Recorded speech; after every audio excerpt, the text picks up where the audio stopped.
Hey YouTube, and welcome back to my channel. As you can tell from the title of this video, today I'm going to be talking about my experience interning in Italy. We're going to be referring to the company that I was interning at as Company A. I really wanted to talk about like the positive sides of my internship at Company A, the one really negative point, and then my idea about internships in Italy in general. So starting off with the good things about working at Company A. Working at Company A was an amazing opportunity. I understand that I was super lucky. I would have never had an opportunity like that had I been in America.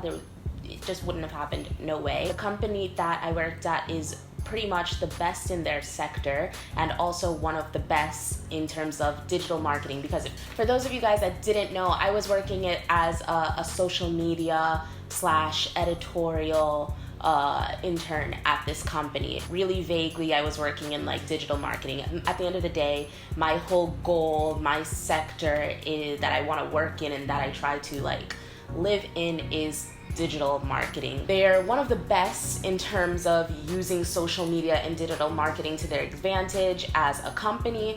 And yeah, the company itself, working there was awesome because the offices were gorgeous, huge. Everything about this place just screamed, I'm at the top of the top. And so I got to learn from the best. I got to learn in the best way, we'll say, how to do the best, how to put out the best kind of content. One thing that I really took away from the internship was doing things more precisely and more professionally, because you guys know I've been doing YouTube since I was in like high school, and at the end of the day, even though this has grown to be so much more, this has grown to be income, a job, something a lot more serious. I mean, maybe my mind didn't keep up with this channel, and so a lot of times like I would just put a video out there, and I mean, it's not like I usually make any glaring mistakes on my videos, but I just wasn't really thinking about how precise things should be. Whereas in this environment at this internship, I always had to double check, triple check my work, make sure that everything was done to perfection, because at the end of the day, this company was asking for perfection. And so after 6 months of trying to live up to perfection, I can say that, I mean, nobody's perfect, but I feel like my work is as close to perfection as, when I do my work, I strive to be as close to perfection as possible. That was one great thing that I took away from this company. I made a lot of awesome connections from this company. I learned a lot about the sector from this company. And so those are all the positive sides of this internship that I can talk about. The one negative side that I would like to touch on, that I actually told them when I was leaving, because they asked me what were the negative aspects of your internship, was that honestly, they already knew about my social media presence. They already knew about the fact that I did YouTube as a job. They knew everything with me going in.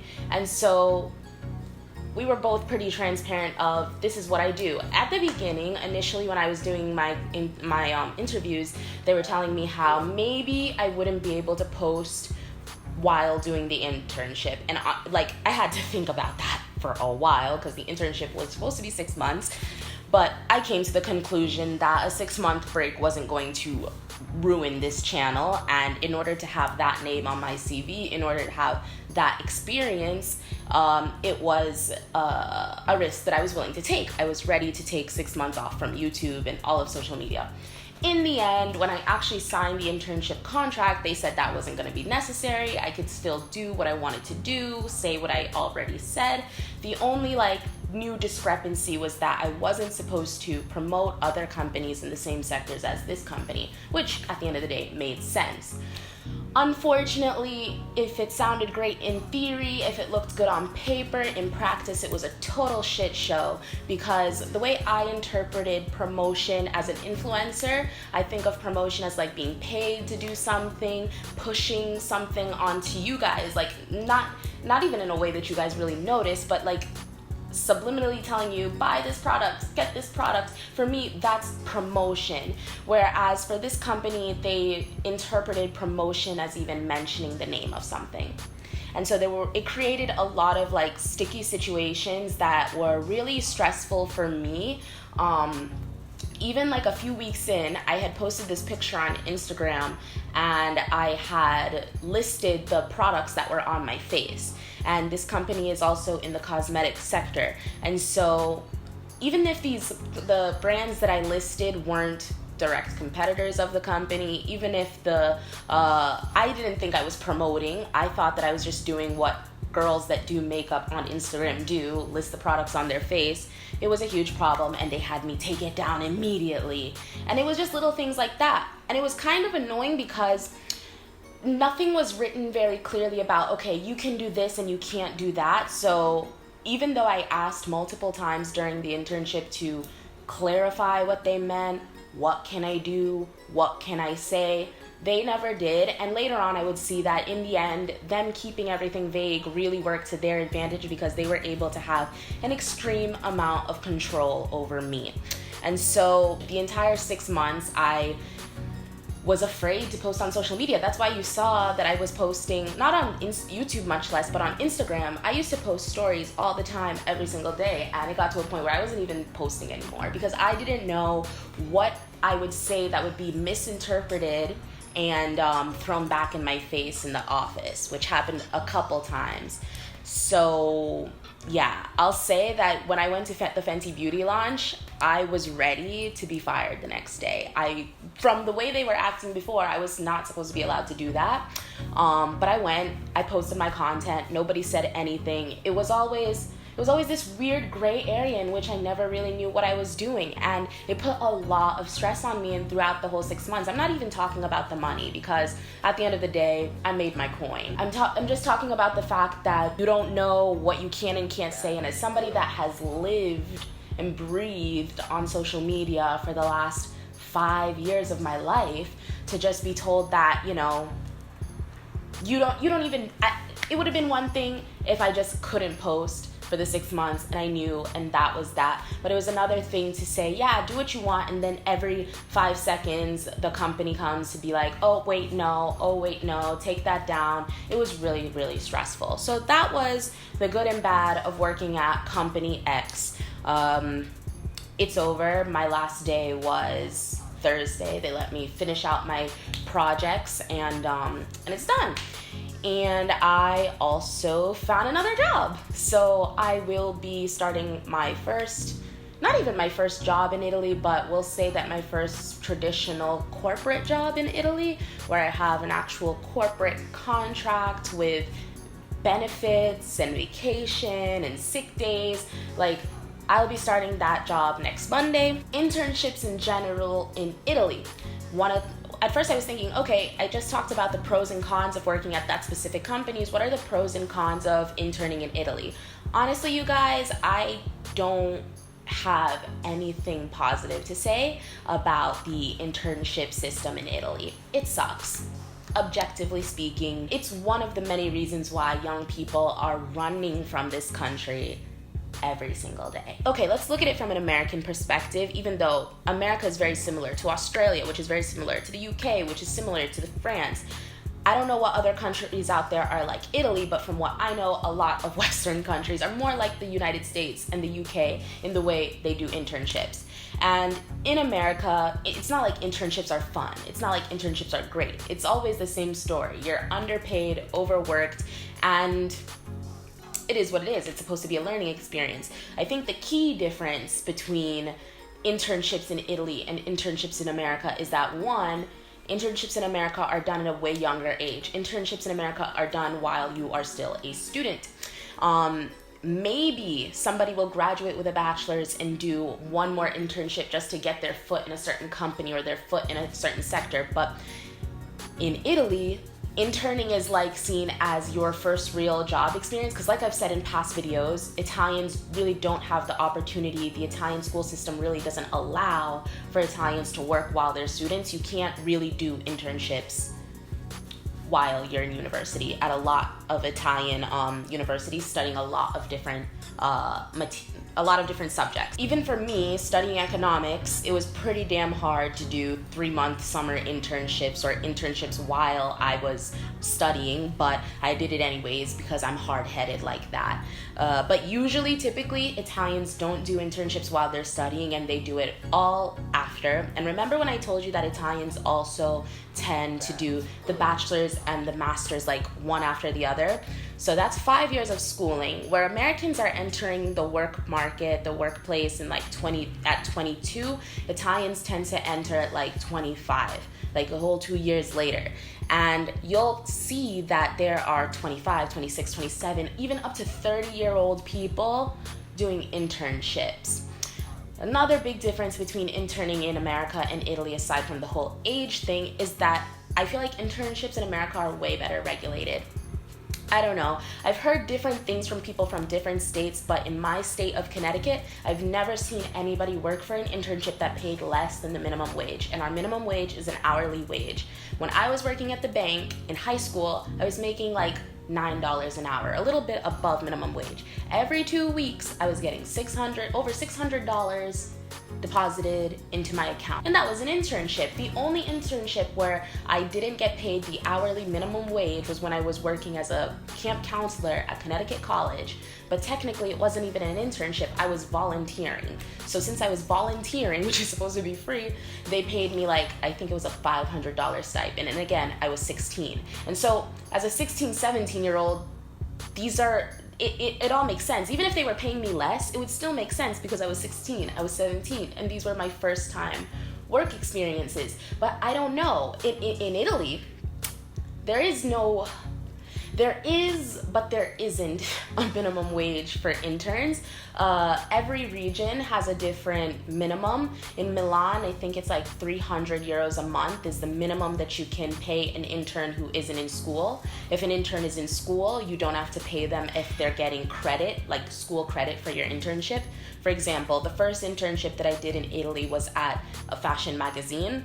And since I was in school and I was getting an extra school credit to do that internship, I was not paid anything. What ends up happening in practice is, even though it's 300 euros, I know for a fact that a lot of companies don't pay at all. When I finished my interviews and I got the internship at company X and they told me they were going to be paying me this amount, I was like blown away because I was expecting the amount to be zero. As an intern, I made 750 euros a month, which actually was never really 750 because I guess they count public holidays. Like if you don't work the whole 31 days of the month, you get paid like a little bit less. So I never actually made 750 euros. I think the most I ever made was like 732 euros in that month.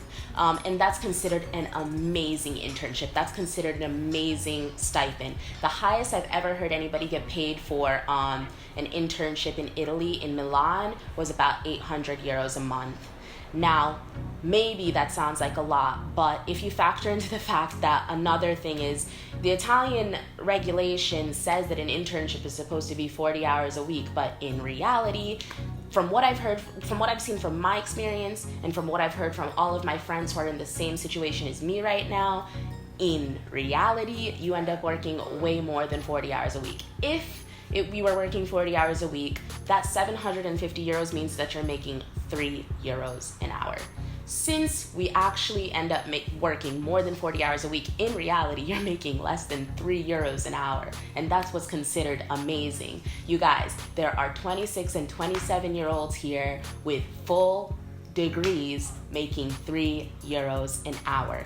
And it would be one thing if you were doing like, I don't know, people always want to characterize internships as you're just, running to the copying machine and getting people's coffees, but in reality, no.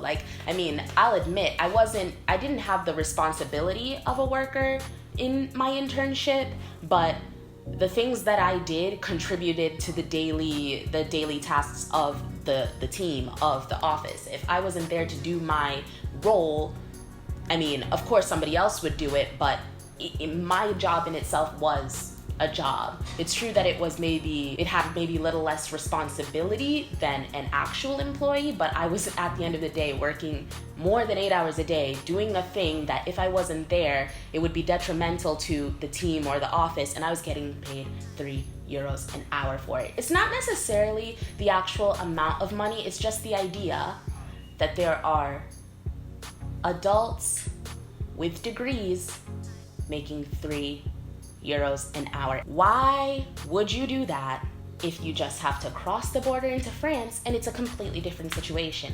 All you have to do is find an internship in the UK and it's a completely different situation. Why would anybody stay here and do that? And that's why you see so many young Italians leaving. The only reason that I was able to kind of accept making €3 an hour, working over 40 hours a week, was because of the name of the company that I was working at. If this was any random company, no, I wouldn't be able to do it. I couldn't go from the American system of the way things are, where